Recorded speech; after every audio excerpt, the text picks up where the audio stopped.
Brother switched my heart medication as a joke. When I collapsed, my parents begged me to keep quiet. But when the toxicology report came back, the doctor's face turned white. What they found in my system wasn't just a prank, it was attempted murder. But my name is Elodie Parrish. And if you think you know how this ends, stay tuned. What do you call family when the safest room becomes the one with the exit? The pill bottle was the same shade of harmless, soft blue, friendly font. Same cap. Same rattle. Except the rhythm inside was wrong. Like a metronome nudged half a beat off. They wheeled me under fluorescent skies. I counted ceiling tiles the way kids count shooting stars, wishing for breath, wishing for time. Mom squeezed my hand. Dad watched the hallway, not my eyes. My brother stood too far away, like guilt had a tape measure. The doctor didn't say much at first. Clipboard. Pen. A glance at the lab tech. Then another. A whisper that wasn't meant to carry did. Substituted compounds. Dosage that could stall a heart if it wanted to. If someone wanted it to. I heard accidental mix-up, the way you hear thunder on a sunny day. It doesn't belong, and yet it's there. Mom's voice went fragile. Please, Elodie, don't make this a scene. Dad's jaw carved a straight line. Think about your brother's future. My future was a blip on a monitor. Beep. Beep. Beep. Promises rose around my bed like steam. We'll handle it privately. Let's not ruin lives. We're family. Family shouldn't taste like metal. The doctor returned with the printout. Her hands didn't shake, but the paper did. She met my eyes as if opening a door only I was meant to walk through. Miss Parrish, she said softly, this wasn't a mistake. Somewhere in the waiting room, a vending machine hummed. Somewhere inside me, something colder clicked into place.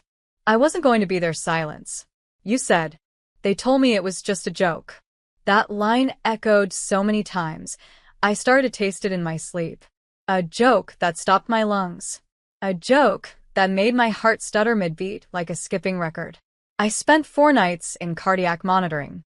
My arms were mapped with fur lines and bruises. Machines whispered codes I didn't understand. He brought me flowers. Yellow tulips, my favorite. He stood at the foot of my hospital bed and smiled, like he'd skinned a knee, not poisoned his sister. Come on, Elodie, he shrugged. It was a prank. You're fine, right? You always bounce back. My parents flanked him like defense attorneys. He's just a boy, Dad insisted. He didn't mean harm, Mom pleaded. He loves you, they chorused. But love shouldn't need translation. Dr. Reese wasn't family, which meant she was the only one telling the truth. The substance, she explained, wasn't even remotely related to your prescribed meds. The dosage was enough to cause arrhythmia. If you hadn't collapsed near someone trained in CPR. Her pause said the rest. I asked her to print everything. She did, 19 pages of betrayal written in chemical names and blood markers. I read every line like it was a confession. And then I looked at my brother's browser history on our shared family computer. Typed in a few keywords. There it was. A search for substitutes for beta blockers. Another for how much is too much. He hadn't just switched bottles. He'd studied the dosage. Planned it. Timed it. The night before my scholarship interview. The one that would have taken me 3 states away from them. He didn't want a sister. He wanted a puppet with a pulse. And the worst part? They all knew. I didn't confront him. I observed. Because sometimes silence is sharper than accusation. And I needed more than outrage. I needed proof, the kind that survives courtroom scrutiny, not just hospital whispers. So I let them believe I'd folded. That I'd swallowed their lies like I once swallowed pills I thought were safe. They brought me home 2 days later. The air in the house felt thinner. Or maybe I was just breathing deeper. I checked the medicine cabinet. My original bottle was gone. Replaced neatly with a fresh one. Correct label, wrong timing. Too neat. That night, I watched my brother. He laughed with our parents over takeout. Watched a comedy even. But I noticed the way he hovered near my water glass. I started setting up cameras the next morning. Cheap ones hidden behind books and tissue boxes. One in the kitchen. One in the hallway. One aimed directly at the drawer where my meds lived. It didn't take long. 2 nights later, I reviewed the footage at 3 a.m. There he was, opening the drawer, swapping the bottles again, wearing gloves. He even wiped the handles when he left. I didn't cry. I didn't scream. I copied the footage to a flash drive, labeled it July birthdays, and hid it in my sock drawer. Then I made a second copy. That one I uploaded to a cloud folder only I could access. I started collecting everything. Screenshots of his internet searches, my toxicology reports, the labels from the tampered bottles, Dr. Reese's written analysis, footage from the cameras. I built a case, one document, one timestamp at a time. Because this wasn't just attempted murder. This was strategy. And I wasn't just a victim. I was a witness who'd survived.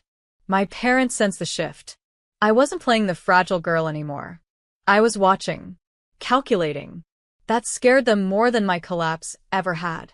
Dad started making offhand comments. Don't hold grudges, Elodie. That's not healthy. Mom brought me tea and tucked in the edges of her lies with cinnamon and honey. You know your brother has always had impulse issues. Impulse? He used gloves, wiped fingerprints, studied dosages. That's not impulse. That's intent. And yet they kept pushing. A quiet war of gaslighting. You're seeing threats where there aren't any. You're still recovering. Maybe it's the medication messing with your thoughts. Don't throw the family into chaos over one mistake. One mistake that could have stopped my heart. One mistake that came with premeditation. I said nothing. Instead, I called Dr. Reese again. Are you willing to testify? I asked. She hesitated. You're sure you want to take this public? I stared at my reflection in the microwave's glossy surface, the ghost version of me they preferred. I don't want revenge, I said. I want a record. I want the truth to exist somewhere that can't be erased. She agreed. I began writing everything down. The story, the symptoms, the hospital codes. Each day I remembered something new, a glance, a whisper, a skipped heartbeat at the wrong time. I filled an entire notebook. Then one morning, the drawer was open. My flash drive was gone. The July birthdays one. I checked the sock drawer 3 times. Then I checked the upload log. The cloud copy was still there. Safe. But now I knew. They were onto me. Someone had searched my room. And in doing so, they confirmed everything I feared. They weren't protecting him anymore. They were covering for all of them. They underestimated me. That's what happens when you've spent your life being the fragile one. The girl with the heart condition. The girl who needed rest, not resistance. But I had already backed up the backup. And now I had leverage. I visited Dr. Reese in person. Handed her a printed copy of the footage and the medical reports. Told her about the missing flash drive. Her eyes hardened. Elodie, she said, this is beyond a joke. This is criminal behavior and obstruction. We sat in her office, door locked, blinds drawn. She told me about a patient advocacy lawyer she knew. Discreet. Sharp. Former prosecutor. I'll call him, she said. Meanwhile, at home, the tension dripped like a leaky faucet. No one said the word poison. But they all started acting like I was the threat. Dinner was quieter. My brother avoided my eyes. Mom cleaned obsessively, cupboards, drawers, even the walls. Dad double-locked the garage. One morning, my prescription was gone completely. Not swapped. Not replaced. Gone. They wanted me dependent. They wanted me scared. Instead, I called the lawyer. His name was Wes Holloway. Voice like gravel and ice. When I sent him the documents, there was a long pause on the line. Then, you know this is enough to press charges, right? I do. Do you want to? That's when I hesitated. Not because I doubted myself, but because pressing charges would mean opening the gates on everything. The family name, the facade, the illusion of loyalty. But they'd already made their choice. When they erased my meds, they drew the line in red. I crossed it. Yes, I said. Let's begin. And somewhere in the house, behind closed doors, I swear I heard a drawer slam shut.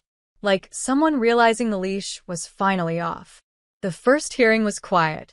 Not a trial, just an initial review to authorize investigation. But my brother didn't show. My parents did.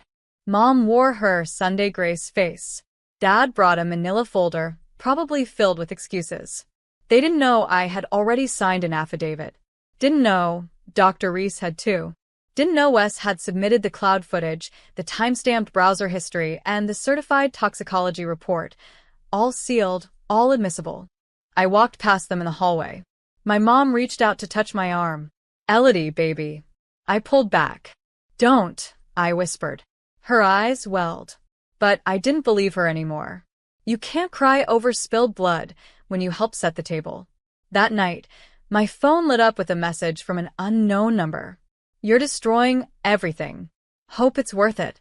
I didn't need to ask who sent it. My brother never did like losing. I took a screenshot. Sent it to Wes. He replied within seconds. "Don't respond. Let it stack." Let it stack. The phrase stayed with me. Because I wasn't destroying the family. I was documenting it. Each lie, each silence, each manipulation a layer. And at the center? A single truth they couldn't outrun. They didn't protect me. They protected the idea of him. The golden child. The clever one. The boy who just made a mistake. But mistakes don't repeat. Mistakes don't wear gloves. Mistakes don't erase medicine and send threats from burner phones. This was a pattern. A choice. And for the first time in my life, the system, the actual legal system, was listening. My brother wasn't just a troubled boy. He was now officially under investigation. And that changed everything. 3 weeks later, I received a formal letter. State seal. Return address from the Department of Public Prosecution. Case 41B. Preliminary criminal inquiry approved. Just below it, my brother's full name. It didn't feel victorious. It felt cold. Clean. Like something sacred had been stripped from the word family. But justice is rarely warm. That same evening, Mom called. First time since the hearing. "Elodie," she said, voice shaking. "We can fix this. Just drop the charges." I sat on my bed, the unopened pill bottle resting on my nightstand. "How long have you known?" I asked. Her silence was louder than any answer. Then, softly, "Since the first time you collapsed." I closed my eyes. "That wasn't this time. That was 2 years ago." "You mean he's done this before?" "It wasn't the same," she whispered, as if softening the crime would soften the outcome. "It wasn't lethal. Just he wanted attention. He didn't think. He never thinks." I cut in. "Because you all do the thinking for him." "Elodie, please. He's your brother." No. "He's your shield." Click. I hung up. My inbox lit up an hour later. An anonymous tip submission acknowledgement. Wes had filed it on my behalf with the medical board. My brother had once been a pharmacy intern. He still had access to suppliers. The medication swap hadn't started at home. It started at the source. This wasn't about me anymore. This was about every patient who trusted a label. Every bottle that might not hold what it says. Wes called. "They're opening a wider investigation. The board's getting involved now." I didn't reply right away. Instead, I stared out the window, watching autumn leaves fall like tiny endings. Sometimes, truth is slower than justice. But when it lands heavy. The courtroom wasn't dramatic. No gavel crashes. No gasps from the gallery. Just rows of chairs. Fluorescent lights. And a judge whose eyes stayed still even when my brother refused to meet mine. The case didn't go to trial. It didn't need to. He was offered a deal. Official confession, mandatory psychological evaluation, revocation of his pharmacy license, 2 years probation, and full restraining order. No jail, but a record. A public, permanent one. My parents didn't come to the hearing. Maybe because they knew what the outcome meant. Not just for him, but for them. They'd spent years building a fiction. One where he was troubled, not dangerous. One where I was dramatic, not dying. That fiction cracked now, filed between court transcripts and signed depositions. Wes handed me the final papers outside. You did it, he said. I shook my head. No. I just stopped letting them edit the truth. He smiled, then walked away.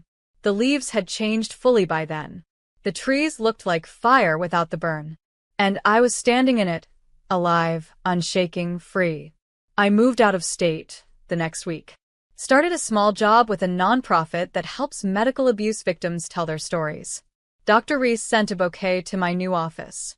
No card, just a single quote written on the wrapper. What survives is not silence, but the one who breaks it. I kept that note, taped it beside my mirror, above the new bottle of pills, prescribed, correct, untouched by anyone but me. I don't speak to my family anymore, but sometimes I wonder if they realized that silence wasn't safety. It was complicity, and I was never meant to carry it forever.